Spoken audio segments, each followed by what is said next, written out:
Om Shri Ganeshaya Namaha. Om Shri Saraswatyai Namaha. Om Shri Gurubhyo Namaha. Om Samasta Jana Kalyane Niratam Karunamayam Namami Chinmayam Devam Sadgurum Brahma Vidvaram.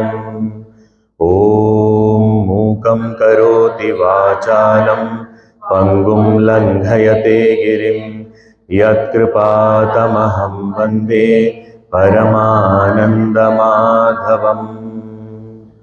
Om Sadashiva Samarambham Shankaracharya Madhyamam Asmadacharya Paryantam Vande Guru Paramparam. Om Bhadram Karnebhih Shrunuyama Devaah Bhadram Pashyemakshabhir Yajatraah Sthirairangai Stushtovagam Sastanubhih Vyashema Devahitam Yadayuh Swasti na Indro Vruddhashravah Swasti nः Pusha Vishwavedaः Swasti nastarksho Arishtanemiः Swasti no Brihaspatirdadhatu Om Shanti Shanti Shanti.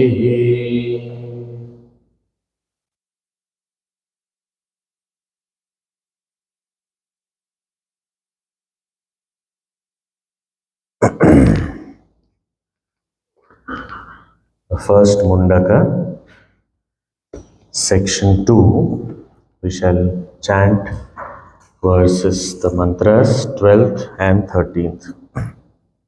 Please repeat. Parikshya lokan karmachitan brahmanah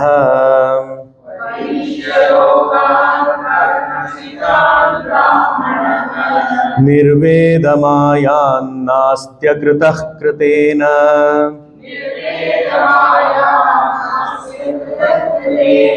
Tadvijnanartham sa gurumeva bhigachet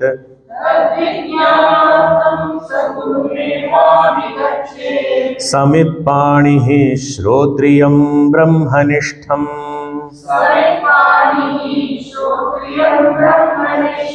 Tasmai savidvan upasannaya samyak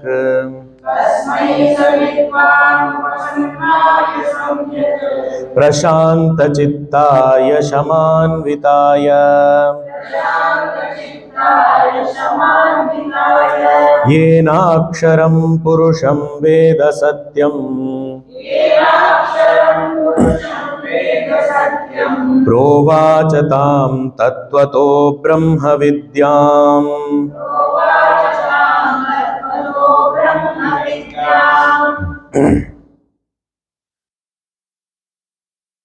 The seeker of knowledge,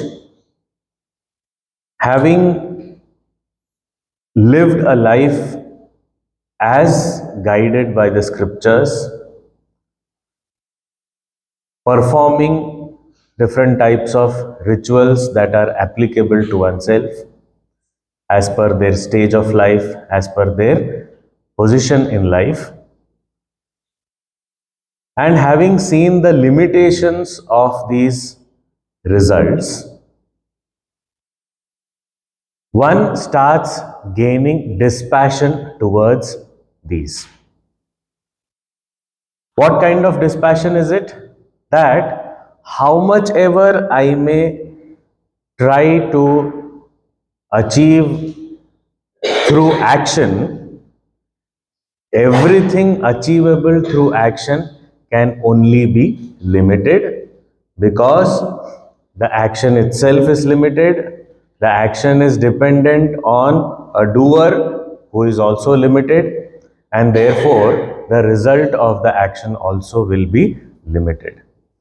So having understood this very clearly, and if one is looking for infinite happiness, eternal happiness, and one is not able to find that kind of infinite eternal happiness through action which is very finite. Na asti akritah kritena. Anything produced cannot be infinite. Anything that comes as a result of action cannot be unlimited.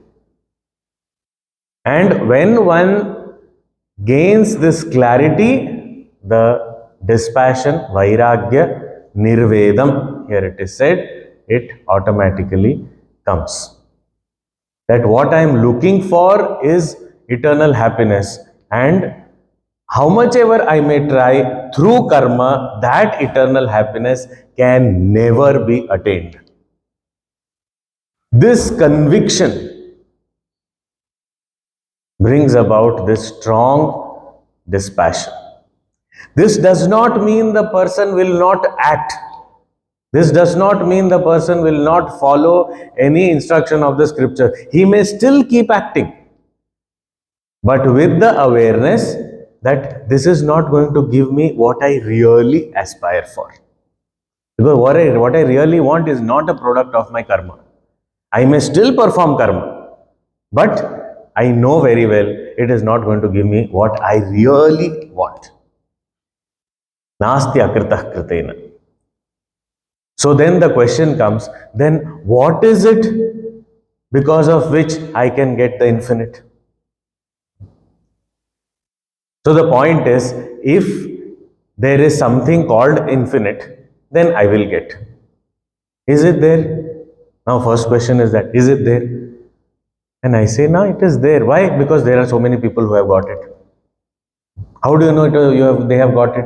Because once something is looked for, we are looking for something, and then we stop searching. So which means it is found.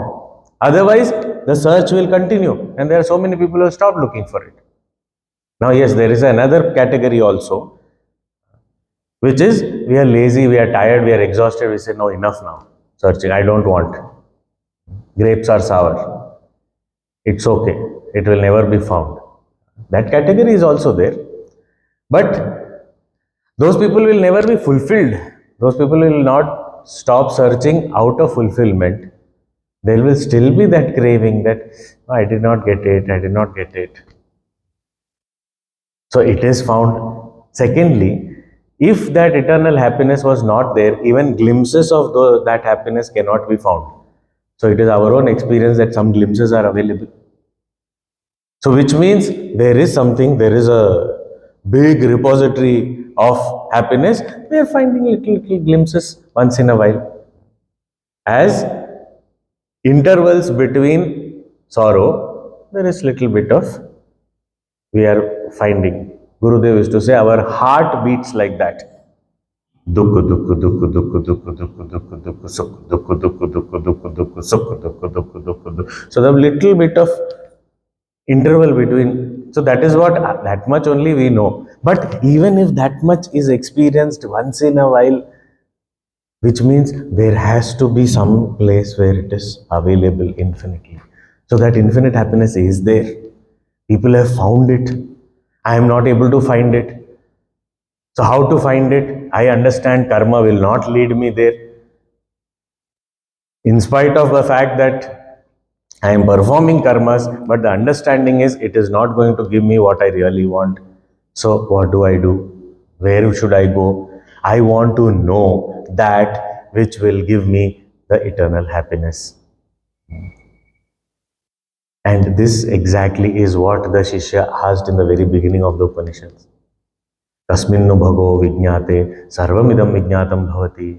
What is it knowing which everything gets known? Means after that nothing more to be known. What do I want? I want eternal happiness. I have gained that. After that, I don't want to know anything else. I am happy. So here, tad vijñānārtham, to know that truth, that reality, knowing which the infinite is gained.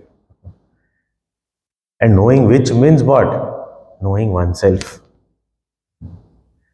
To know the self, Atma Jnanam, for that, Sa Gurumeva Bhigachet. One should go to the Guru only. Here, Bhagavan Shankaracharya's very, very important, popular statement. Shastrajñopi Swatantrena Brahmajnana Anveshanam Na Kuryat. He says, the knower of scriptures also, the one who knows the language, who knows the words, who knows the meanings, may be very, very proficient in the scriptures, cannot, here the language is should not.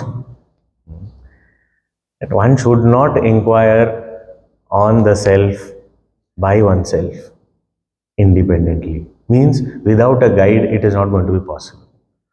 Should not do does not mean that he is banning us from doing it. You want to try, you try. But you're wasting your time. Why? Because we may arrive at some conclusions based on our intellectual capacity or our intellectual liking, and then we will settle down for that. Okay, I have understood what is the self. But that may just be wrong things. So therefore, Swatantrena, independently, not to tread on this path, even the worldly knowledge, we need somebody to guide. We need a teacher in school. Even for a PhD, we need a guide. Independently, one is not advised to do. We may be very good at it. We may know all the words, all the meanings. We know the language, grammar, everything. But still, especially for spiritual knowledge, for the knowledge of the self, it is essential that we approach a guru. Sa gurumeva abhigachet. One should approach a guru. Somebody asked Gurudev, nowadays there are so many books. Why do we need a guru? What is the use of the guru? He said, why don't you ask that to the books? So guru is required. What kind of guru? Shrotriyam Brahmanishtam, who has studied the scriptures. So therefore, if one has to communicate something that is beyond words, through words, then scriptural words are the best choice of words. So use that. Knows the scriptures very well, can explain, make the student understand. Not just that, he has walked the path as per the scriptures and has got established in that truth. He has found what we are searching for. And therefore, he will be able to guide us on the path also. I am stuck here. This is what my mind reacts. What should I do? Sometimes the Guru will let it be. That also is a solution. But that Guru, it has to come from the Guru, not by ourselves. Let it be. Mind is misbehaving. Let it be. We can't say that. Guru can say. If we say, it will be out of laziness. Guru is out of wisdom. And sometimes Guru says, you have to be strict. do it this way. Okay, I will do it this way. And sometimes Guru says, hey, don't be so hard on yourself. What is this? Sometimes Guru, you are telling me to be strict. Sometimes you are saying, don't be hard on yourself. What should I do? If you have a doubt, come and ask me. So Guru is there available for us to guide us and guide us the way we need. That is most important. At one point, somewhere Puja Guruji said, all Gurus are saints, saintly people only, men of realization, Jivan Muktas. So what is the difference between a saint and a Guru? So Guruji very beautifully said that saint belongs to the whole world, Guru is mine. Mine means does not mean that I possess the Guru or something like that. Mine means the Guru guides me, has taken me under his wings, and he is guiding me as per my need. That is the beauty. Otherwise, we can get guidance from so many places, so many people, so many books are there, so many libraries are there. We can get guidance, all that is okay. But we have to hold on to the feet of the Guru. That Guru alone can guide us. Guru meva bhigachet. Shrotriyam brahmanishtham Guru. Leave that. And how should one go? Samit Panihi. That also we briefly saw. Having taken the dry firewood in the hands, offering it at the feet of the Guru and requesting him to accept us as a disciple. And when we offer ourselves this way, the Guru says, offer all these firewood into the Homakunda, the sacrificial fire, indicating that we shall put in effort to churn out this knowledge, and when this knowledge, fire of knowledge is lit, all the ignorance that you are carrying, all that will be burnt to ashes. So that is beautiful. And here Samit Panihi, how should one, what kind of firewood, how should one get? So there's a very beautiful comparative, picture painted in the Chandogya Upanishad, where there is Indra and Virochan. Virochan is the king of the demons, and Asuraraj, and the king of the Devatas, the gods, that is Indra. Both of them go to Prajapati to gain knowledge. So how do they go? So Indra picks up all the twigs and firewoods which are dried and fallen off from the trees. He goes to the forest, and it takes more effort to do that, because you won't get in one place everything you won't get. So you have to keep on picking up as we keep moving. And then he got that bundle of sticks and offered. Here, Virochan went with an axe, tuck, tuck, tuck, tuck, tuck, cut fresh. I will do it fresh for my Guru. Certain things fresh is not working very well. You are taking it from the tree directly, the branch. If we put it to the fire, it will be only smoke will come out. That also indicates our attitude. Puja Gurudev explains that when the firewood is wet, means when the mind is wet with attachments, then only smoke will come out. But when completely dried wood is there, means the mind does not have any other clinging attachments. Nirvedamayat, complete dispassion. When one gets, and then we offer it in the fire only burns very well. Brilliant fire we have.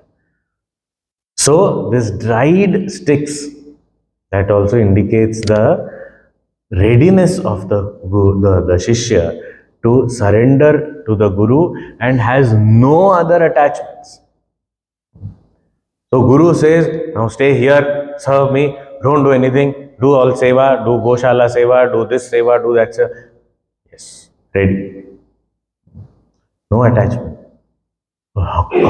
I have never done this. I never thought I will have to do this and all. Give me some better seva. No attachments, no preferences, nothing. Whatever you say, I am ready. Samit Pani. When such a disciple goes to a guru, here the scripture very beautifully also indicates what should the guru do.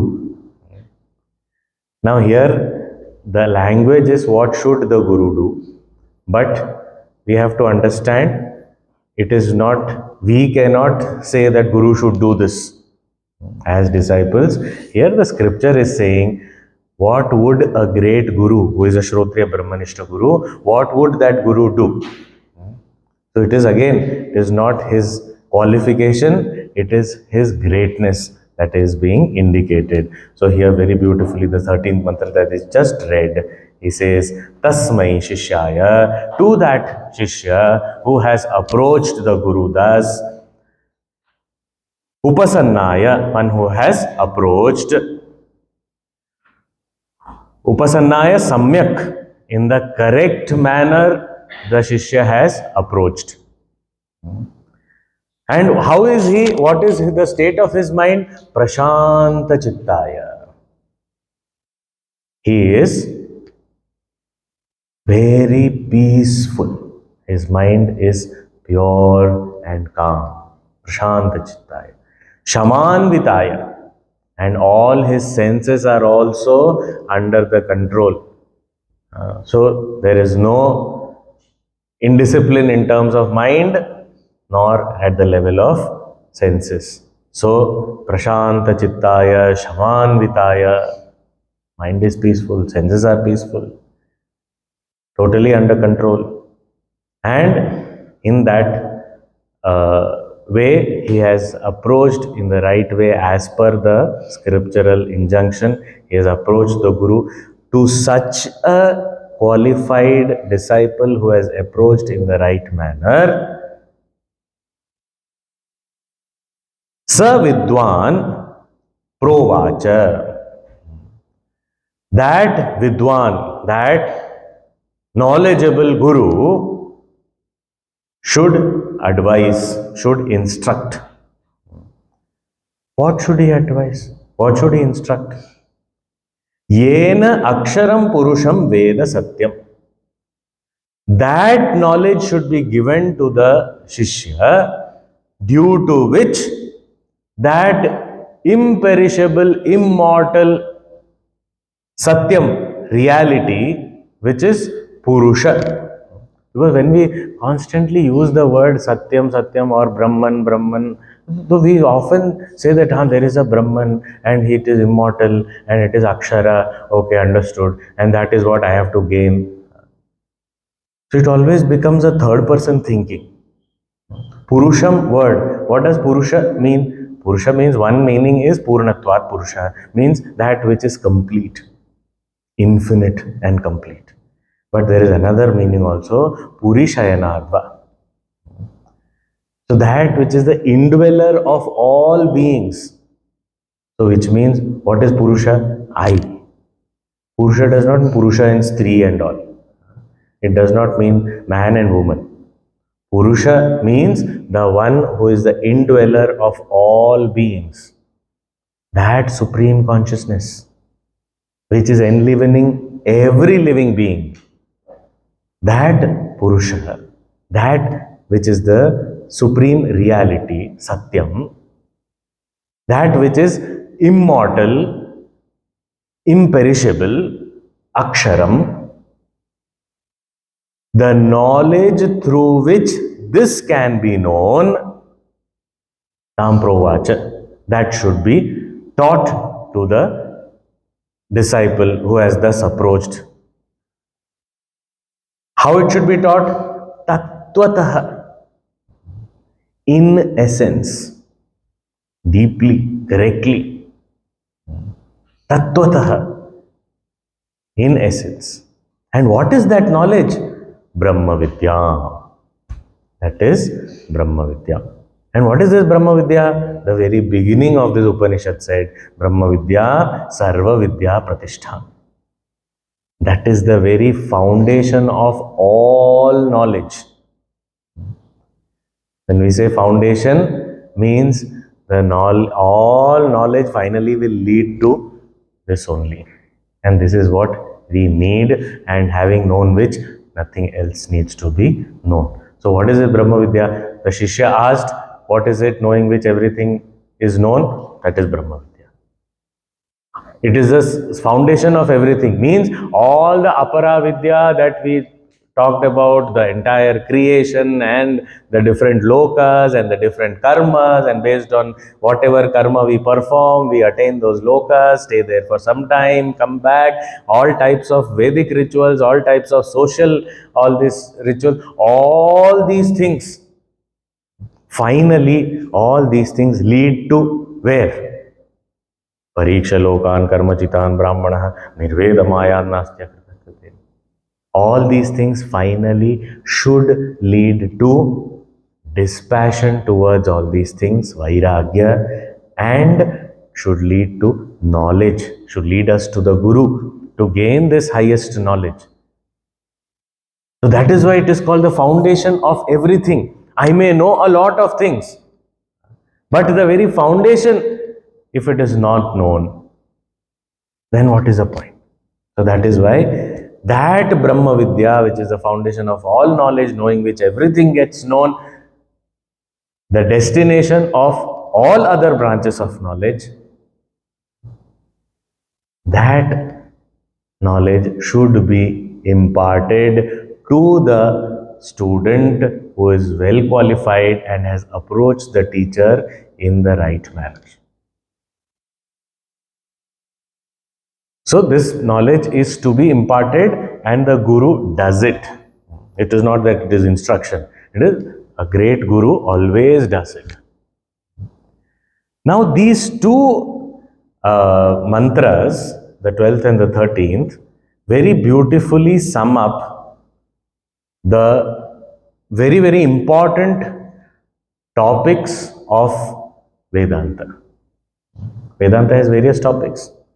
Of that, very important topics, one is Adhikari Lakshana. Who is a fit student? So here it is said, Pariksha Lokan Karmachitan.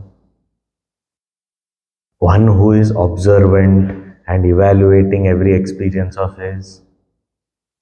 Brahmanaha. He has a lot of sattva guna. He is focused, he is a thinker. Deep thinking is possible for him. Clarity of thought is there. Nasti akritah kritena. Clarity is there. This is called viveka. Discrimination. Clarity of thought. There is no doubt. No infinite gains are possible through finite means of action. Clarity, full clarity. So this viveka, and because of that clarity, nirvedamayat, completely detached vairagya. Then prashanta chittaya, shamanvitaya, his mind, senses, all are under control. He is withdrawn because he doesn't want his senses to go out at all, because he knows that this is not what I want. Why should I go out? I don't need to go out. Withdrawn. And when he is withdrawn, even if the outer stimuli come and keep on trying to disturb him, he is unperturbed. He has that forbearance, titiksha also. And he is able to gather his mind and apply it for knowledge, for contemplation, and goes to a guru with faith. So faith is also there. And there is complete, because there is detachment, he feels that I want to get rid of this. Now I want freedom, complete freedom. So, mumukshutva, that desire for liberation. All this is indicated as a quality of the fit student. What is the qualification of a student of Vedanta? Adhikari Lakshana, spelled out very clearly. Then, Guru Lakshana also is there as a topic of Vedanta.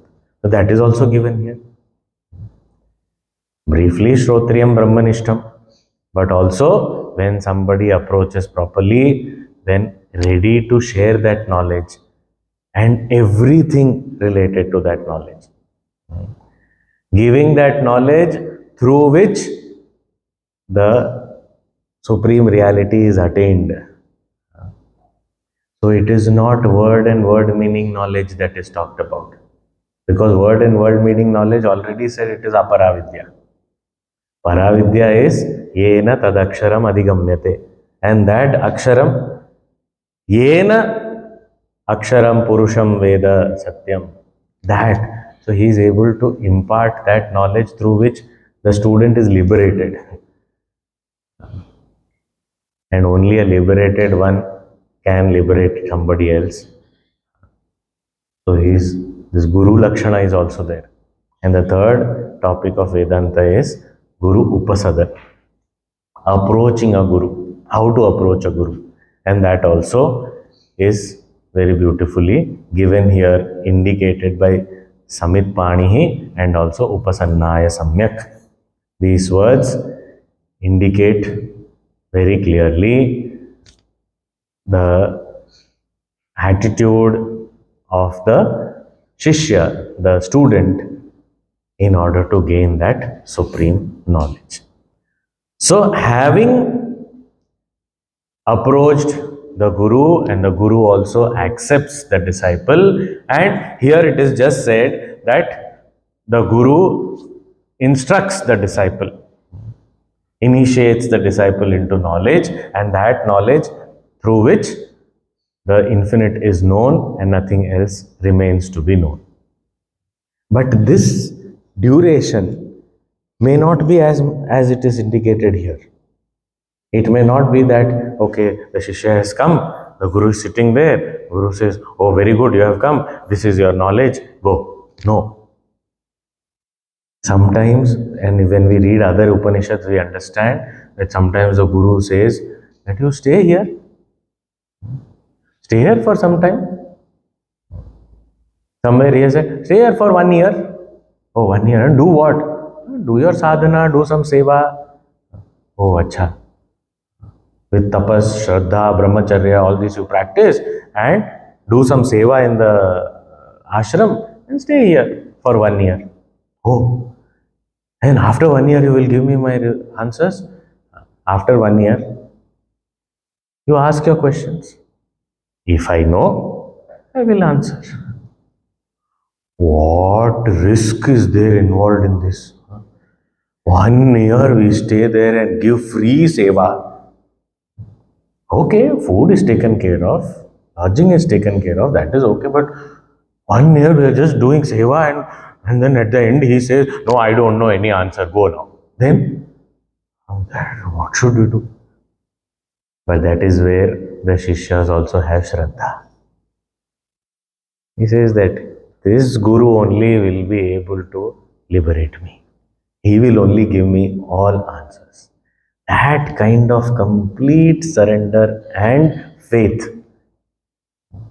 They stay, and all these disciples. And the very interesting point from the student's perspective for all of us is, for 1 year, if somebody asks us to stay somewhere and do different kinds of seva and all these things, and after 1 year, suddenly the Guru says, come, sit down. What were you asking? What asking? What question? We only forget our own question because sometimes it is not a genuine question. It is just suddenly something came, I don't understand this, let me ask. And then after 2 days, what was your question day before yesterday? I don't know. So sometimes we only forget our questions. But the student is so qualified. The Upanishad students are such that they were called, come on, immediately they had their question ready, and that too well articulated question. It was not going vaguely here and there. I only don't know what I want to know, but somehow I'm asking something, and you understand the question and you answer. It is not like that. Specific questions, very beautifully. And that Indra and Virochana, when they they went to Prajapati, he said, stay here 33 years.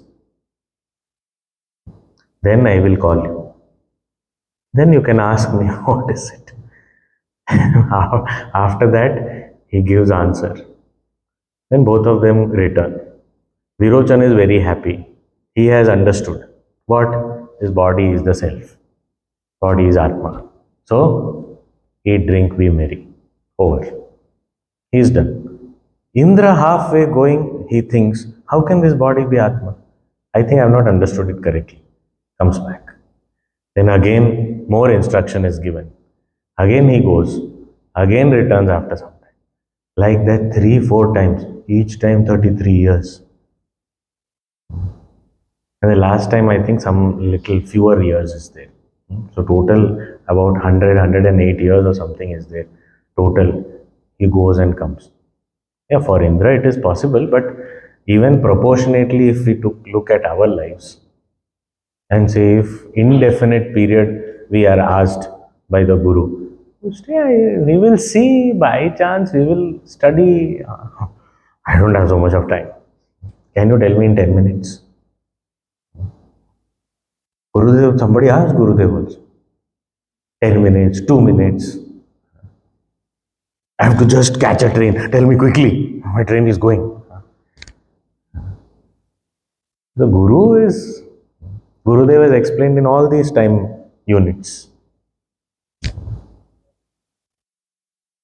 So, that great Guru, we have complete faith and surrendered, and we don't insist that the question is answered immediately. That is also very important, because sometimes what happens is maybe we are not ready and the Guru knows that we are not ready. So even if we get the answer, we may not be benefited out of it because we are not ready. It's not that Guru is somewhere short in answering our questions. So sometimes the Guru says, okay, later on I'll see, not now. So which means what? Guru knows, and our surrender has to be complete. So Guru will give us answers, will take us to the supreme goal. So that is why for us who have found a Guru, there is no coming back. He will take us. Instantly I may get, or based on my readiness, my qualification, he will make me fit and then give me the knowledge. But that is for sure that we are not coming back.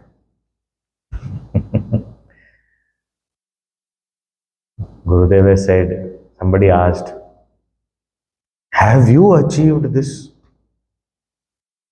You are preaching all this. Have you achieved? Gurudev very beautifully replied, I am at the door waiting for all of you to enter. I will enter the last. Anytime I want, I can enter.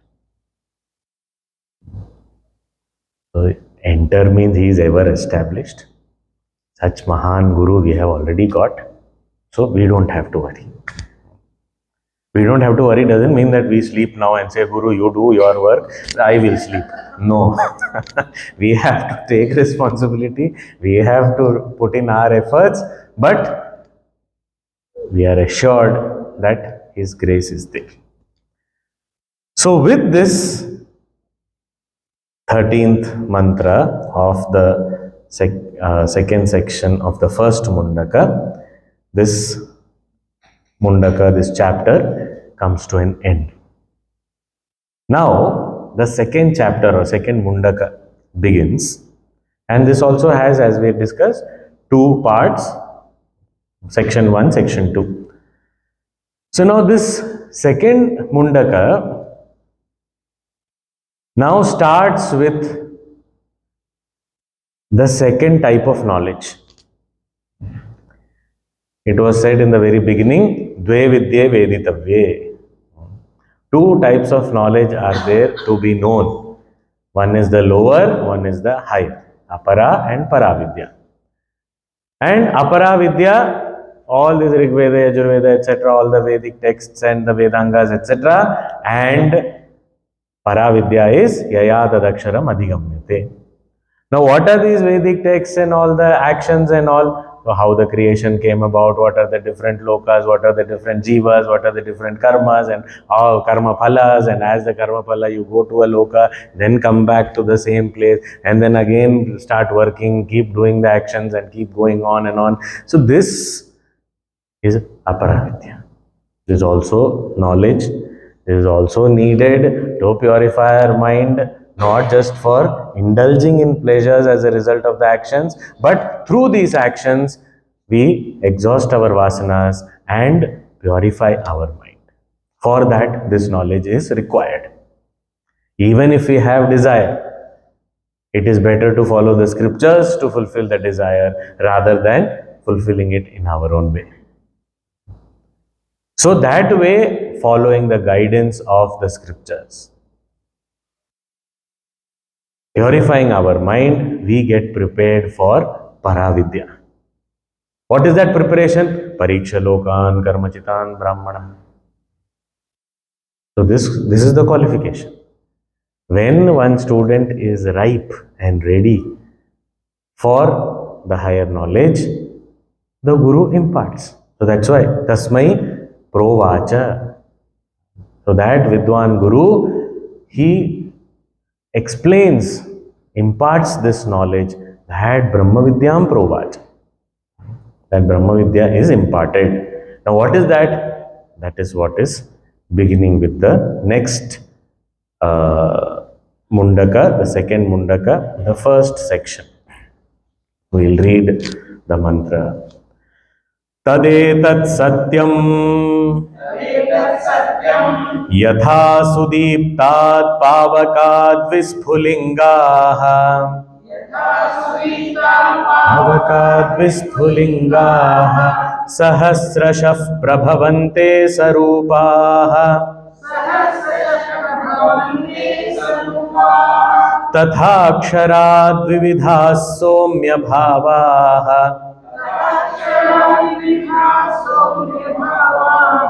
प्रजायन्ते तत्र चैवापि यन्ति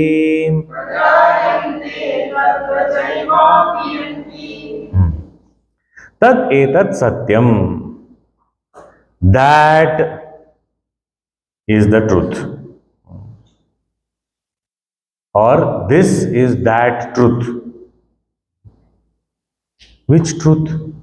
Now, previous section also started with Tadetat Satyam. This is truth. Now, this is also starting with this is truth. Okay, then previous section, what was said? It was truth.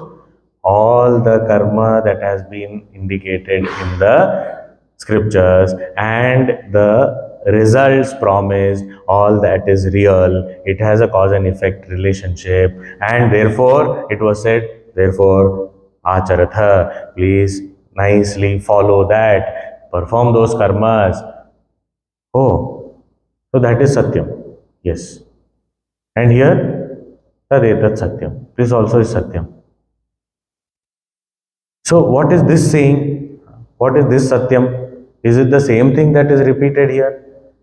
No. That was aparavidya, the lower knowledge, which talked about karma, karma phala, etc. And this is paravidya, the higher knowledge, knowing which that imperishable, immortal Brahman is gained. So then how can that also be satyam and this also be satyam? Satyam can be only one. What is this? So Puja Gurudev explains Saying that was Satyam in the previous section is actually the compassion of the scriptures. What is that compassion? At that stage, a person who needs to prepare oneself for this knowledge, only if the scripture says it is real, will that person diligently, sincerely follow the guidance given. If it was said, this is only relatively true, real thing is coming later, then flip the pages, let me see that only first. So that is what will happen, and that is not going to help. This process is important. In certain Upanishads like Chandogya Upanishad, it is called Upanishad, and there are 8 chapters, of which the first 5 chapters are talking only about karma upasana only. 5 out of 8 chapters. Then the 6th, 7th and 8th talk of Brahma Vidya, Paravidya. So, wow, Upanishad is talking about all these things. Why? Because Upanishad takes the responsibility of preparing the student also. Raw students cannot understand. Suddenly we are told, even after so many years of listening also, what happens to us after listening? After listening to even Mahavakyas, Tattvamasi, or Guruji has said Tattvamasi. What happened after that, Guruji? Tattvamasi over. This I have heard. Now next what happened? या तद अक्षरम अधिगम्यते तद तस्मिन् विज्ञाते सर्वमिदं विज्ञातं भवति, and we are still asking, after that what happened? What did Shvetaketu do? He got knowledge. Okay, then after oh yeah, that is okay. Tattvamasi and all okay. I have heard so many times. Tell me anything else. No, that is the main. That is the main thing. But for me, I know left, right, center. I can talk about Tattvamasi. I can myself write essays on Tattvamasi and what is what is that called?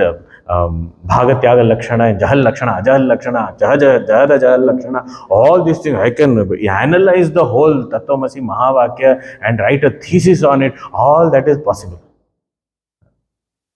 But nothing is happening. Why? This process. And that is why Gurudev used to say, grow at your own pace. Don't worry. Sometimes it may take a little longer. It's okay. How does it matter? I am already Brahman. Then why should we be anxious?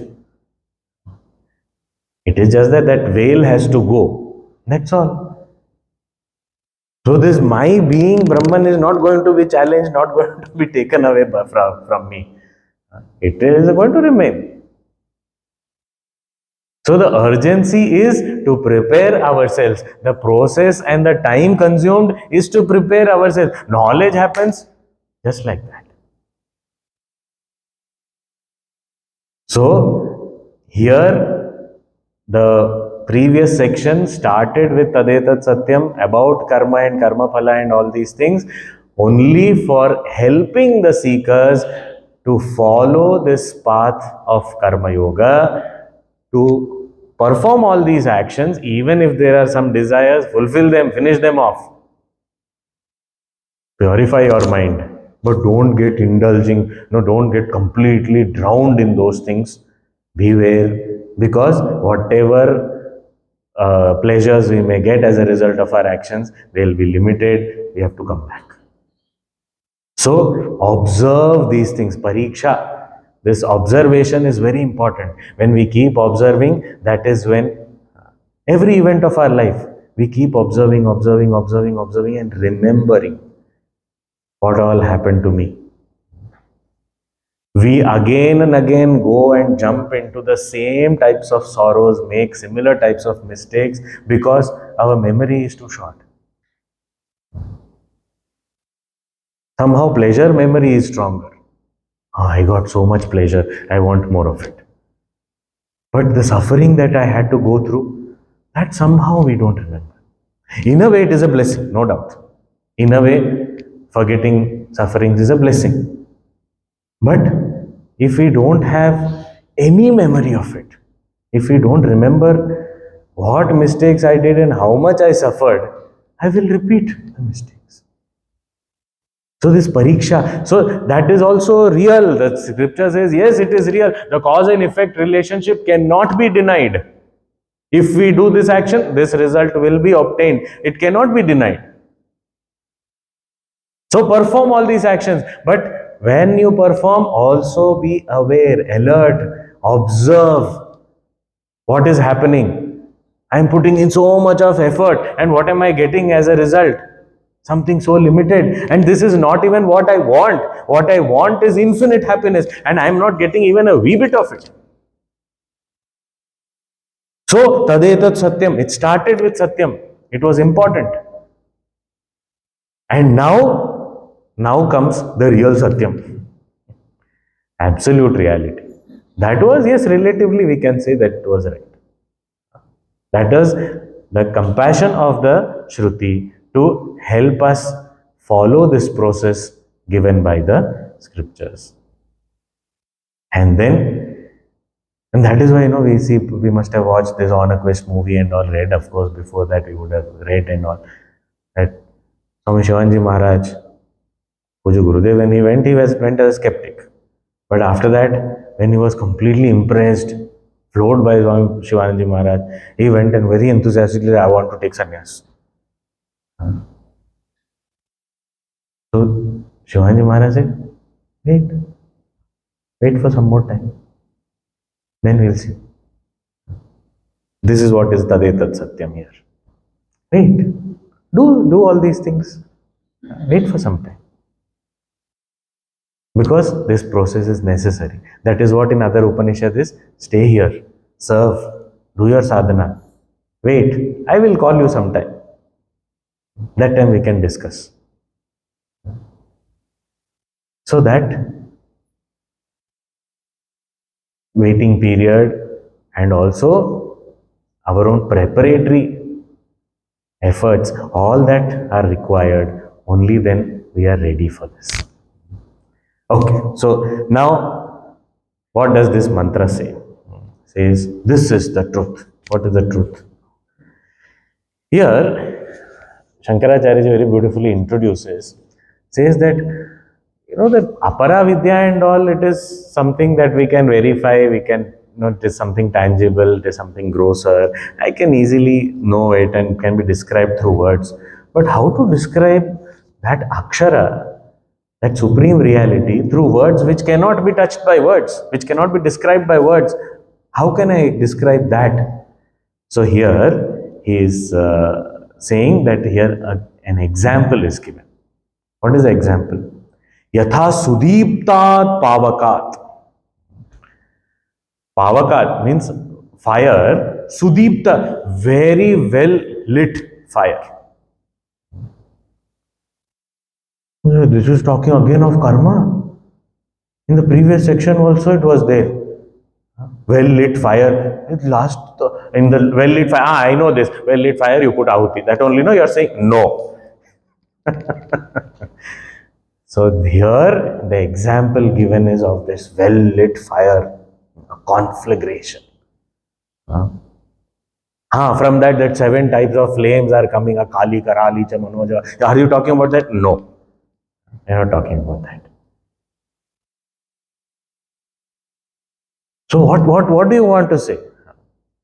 From that well lit fire, which has lot of fuel, firewood, etc. is there, it is burning very well, we find small sparks rising from those flames.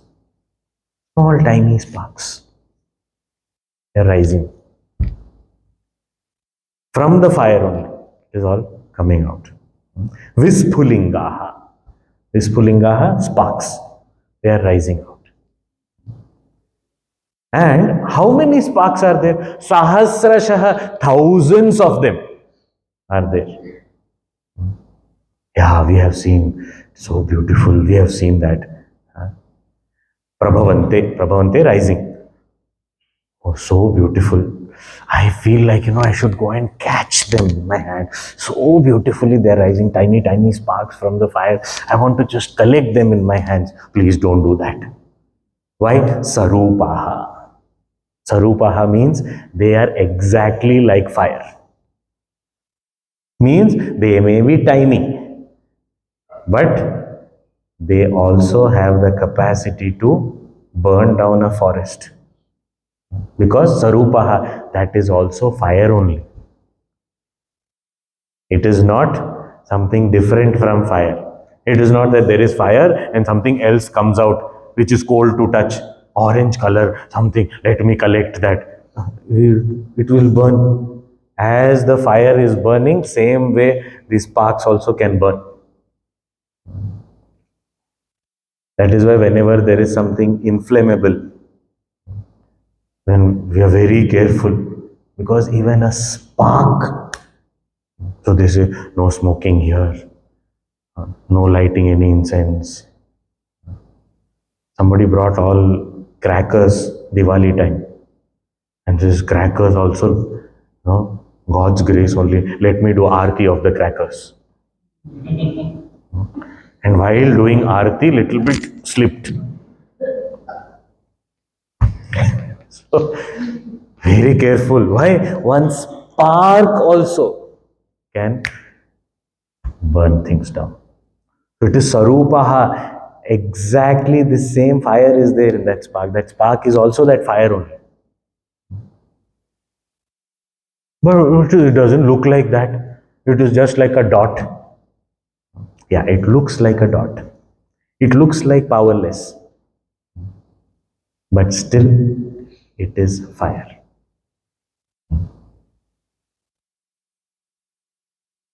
If we can blow it up, we will find that also is burning. That also may have tiny, tiny flames. Then why this difference? This is such a huge conflagration, and that is little tiny one. Why? That is because of the firewood, the fuel. That which is flying has a tiny portion of fuel which is burning and going out. Here, there is a lot of fuel. That is why it is seen. But it is the same. There is no difference. Can we differentiate between this fire and this fire? No. The fire is one and the same. It is not, can we say that this tiny fire is the part of this big fire? It is not a part. Yes, the fuel can be one, there is a big log of wood, and from that one small chipping has come out, and then it is flying up and it is also burning. So yes, the fuel, part of that fuel is flying up. Okay, but as far as the fire is concerned, fire is one and the same. There is no two fires. Thousands of sparks are there, but still fire is one only. But why this 1,000? Why so many numbers? Because of the fuel that is burning. So it is actually the fuel that is creating so many numbers, so many differences. Otherwise, by itself, fire is one and the same. Okay. And that spark, how long will it burn? As long as that fuel lasts. So that small portion of that wood, it is flying up, burning. How much time? Few seconds, and then the burning is over. And after that, what happens to the fire? The fire is put off. Then what remains is that ash. That ash falls down. That's okay. But what happens to the fire? The fire is put off. Then what happens? Where did that fire go? It did not go anywhere. No, but it is not there, it disappeared. And somewhere it must have gone. The maximum we can say it went back to the main fire. If at all we want to say somewhere it went, then you can say it goes into the same fire. Otherwise, and that also is only for language. It is not that that fire is something different and then it came here and then it merged and then became one with the big fire. No. That fuel disappeared, that fuel was exhausted, the fire went into unmanifest form. There also the possibility of fire is there. If there is a fuel, it will come up. If there is no fuel, it will not be there.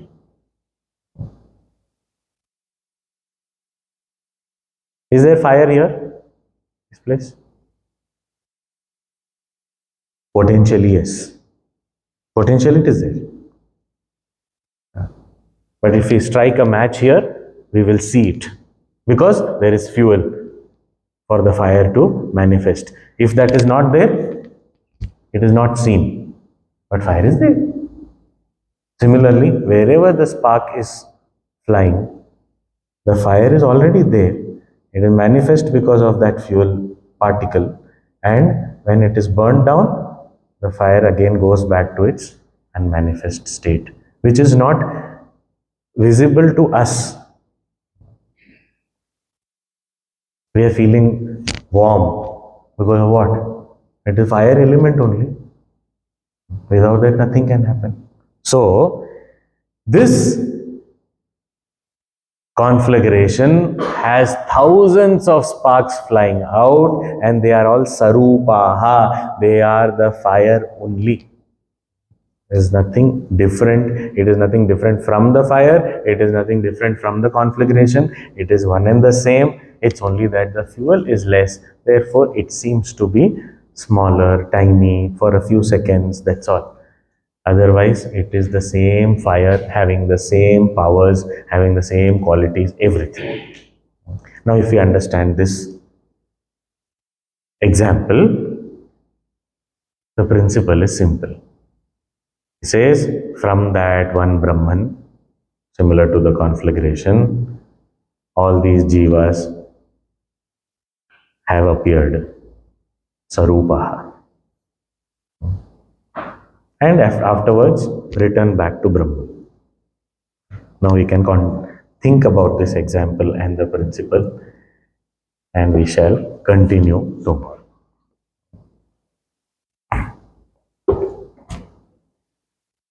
Om Purnamadah Purnamidam Purnat Purnamudachyate Purnasya Purnamadaya Purnameva Vashishyate. Om Shanti Shanti Shanti. Hari Om Shri Gurubhyo Namaha. Hari Om.